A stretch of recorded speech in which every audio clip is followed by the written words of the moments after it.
Okay, I cannot believe this is actually happening, but it is. And I'm not sure if it's a good thing or a bad thing, so you tell me, but it's happening.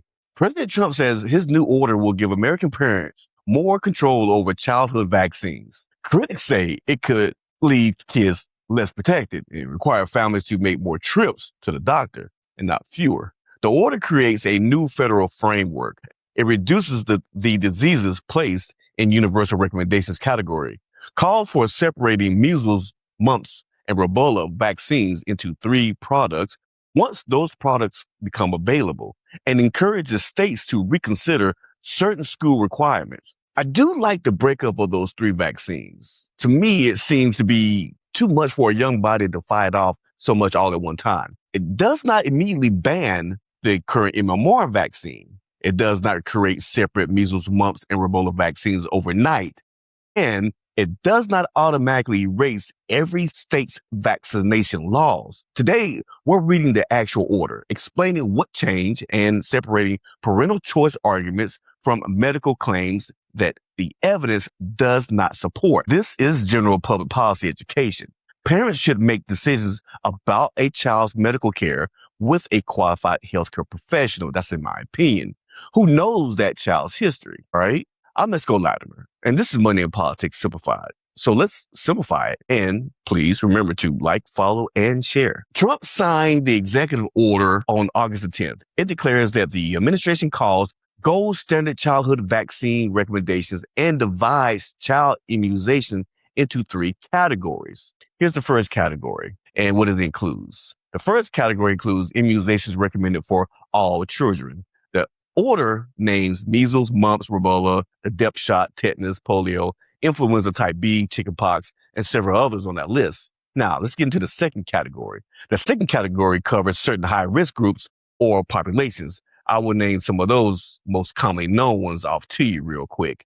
That includes RSV, monoclonal antibodies, hepatitis A, hepatitis B, and there are a few more on that list as well. The third category uses shared clinical decision-making, and it includes hepatitis A, hepatitis B, meningococcal disease, influenza, and COVID-19. Shared decision-making does not mean a vaccine is prohibited. It means the decision is expected to depend upon the individual's decision involving risks, medical history, exposure, and clinical judgment rather than universal default recommendations you slap on everybody and everyone's the same, because that's not the case. We're not cookie cutters here. The order tells federal departments to review the framework and take appropriate steps allowed by law. So here it gives parents the choice and a chance to assess the medical known history so they can make a better informed decision on the vaccine administrations to their child.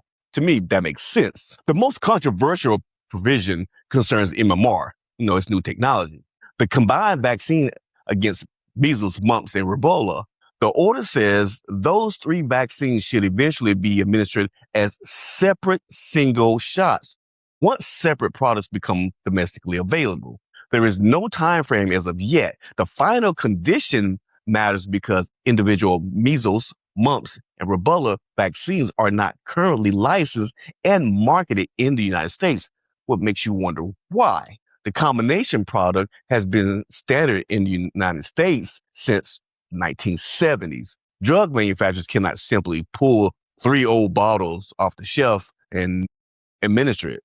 Separate products would require manufacturing capacity, current safety and immune response studies, and regulatory submissions, and FDA review. The president also cannot force a private manufacturer to invest in products it does not want to make, even though Trump may try to do that. The order gives HHS 90 days to present a plan. A plan is not the same as an approved vaccine or a nationwide change in the clinical practice. The order also says combination vaccines should remain available. Therefore, do not report that Trump banned MMR to your friends. That's not what this document says at all. It's all recommendations as of yet. The administration describes the policy as fewer childhood vaccine recommendations, but separating combination products can increase the number of injections and appointments required to achieve the same disease protection. The current MMR schedule generally uses 2 combined doses, one during early childhood and the other later. Each dose is divided into measles, mumps, and rubella products, and every product is administered at a separate visit. 2 visits can now become 6, but to me, it may be worth it for the safety of your child. The order goes further and says childhood immunizations should be provided at separate medical visits to the maximum extent feasible by the medical history. That creates practical questions I think every parent should be asking. How many additional appointments would the families need? Who pays the additional administration costs and charges? It costs to go to the doctors every time. How much work in school will the parents miss? Will the families in the country areas have adequate access? And what happens when a child misses one of the later visits? Good questions, right? The relevant measurement is not merely the number of recommended disease categories. It is whether children complete protection safely and on time. Combination vaccines were not invented merely for convenience. They can reduce the number of injections and consolidate appointments and increase the likelihood that a child completes the recommended series. That's the whole point of the combination, especially before exposure to other diseases that it's trying to fight off. That does not mean every combination is automatically appropriate for every child. It's not cookie cutter.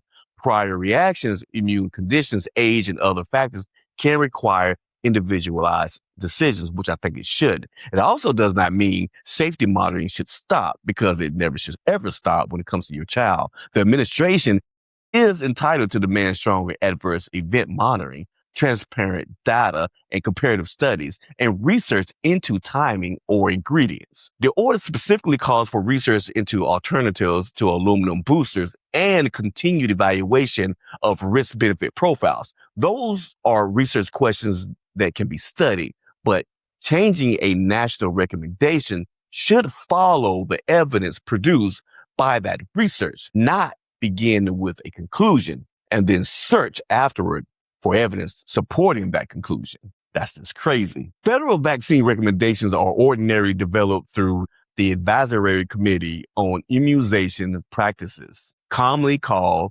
ACIP. ACIP brings together medical and public health experts to review disease burden, vaccine safety, effectiveness, dosing, timing, contradictions, and the feasibility of implementation. The committee votes on several things and recommendations. The CDC director reviews them, and adopted recommendations become official CDC and HS policy. The process is not perfect, I would admit. Committee members, evidence standards, conflicts of interest, transparency, and the quality of available data should all be examined and examined well. But the process exists so that a childhood medical schedule is not determined solely by a politician's personal belief, whether that politician is Republican or Democrat or independent. We need the evidence. Trump order says early implementation was delayed by litigation involving the ACIP's composition and other federal schedule changes. Instead of waiting for that dispute to run its course, the order declares the administration's preferred categories and instructs agencies to advance them where legally possible. Another distinction concerns school requirements, before you have to take your kid to school. The federal government makes recommendations and controls federal programs, but states ordinarily decide which vaccinations children need to attend public school and what exemptions apply. Trump's order advises states and territories to consider their requirements. And it kind of goes like this. It also directs the Attorney General to support what the order calls meritorious legal challenges involving parental authority, religious freedom, disability accommodations, and equal protection and equal exemptions. That could produce significant litigation, but an executive order cannot automatically rewrite a statute or regulations for every state. Some states may adopt administration's approach. Others may keep their current requirements and rely upon medical organizations outside the federal government. Parents should therefore check the current rule in their own state and school district rather than assuming a White House announcement changed the requirements immediately. Parents are entitled to ask questions, and they should. Questions about vaccine safety all the time. It seems health professionals are trying to take that right away from the parents And I don't think they should ever do that. Vaccines, like other medical products, can cause adverse effects. The appropriate questions involve the frequency, severity, and susceptibility to populations, benefits, alternatives, and quality of evidence. Not just because the doctor said, I went to medical school and I'm beating my chest. But asking questions does not make every proposed explanation equally supported. During the policy debate, Trump and Robert F. Kennedy Jr., raspy voice, encouraged claims connecting vaccines with autism. The World Health Organization Expert Committee reviewed 31 primary studies published from 2010 through August 2025 and reaffirmed that the available evidence does not establish a causal link between vaccines and the autism spectrum disorders. As of yet, they're still studying. Separating MMR has also not been shown to prevent autism. A parent's concerns should not be mocked. It should be answered with evidence, known risk, uncertainty, and honest comparison between danger of disease and danger of the intervention. Informed consent requires accurate information in both directions, but we've been misled by the WHO before, so I understand the skepticism with taking vaccines. Here is what the order actually accomplished. It creates 3 federal recommendation categories. It promotes fewer universal recommended childhood immunizations. To me, that's a good thing. It calls for separate measles, mumps, and rubella products when those products become available to the market. So thumbs up for that one. It tells HHS to produce plans within 90 days. It encourages states to reconsider school requirements and direct federal agencies to promote parental choice. To me, that's a no-brainer. It does not instantly manufacture separate vaccines. It does not immediately ban the combination MMR vaccine. It does not automatically counsel every state's mandate. And it does not establish that separating vaccines is safer. Before changing a child's medical care, ask this: what is the child's risk from the disease? What are the known benefits and adverse effects from taking the vaccination? Is the proposed alternative licensed and available? What evidence supports a different schedule? What happens during the period when protection is delayed?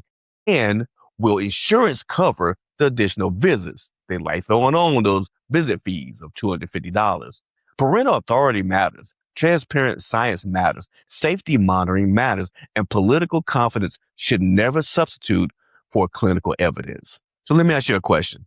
Does this order create meaningful choice or confusion and misprotection? I'm Esco Latimer, and this is Money and Politics Simplified.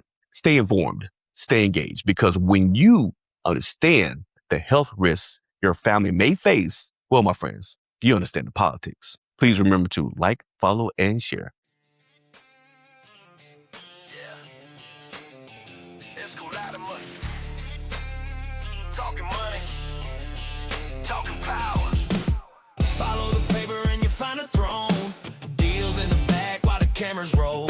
Who's funding fear? Who's buying hope?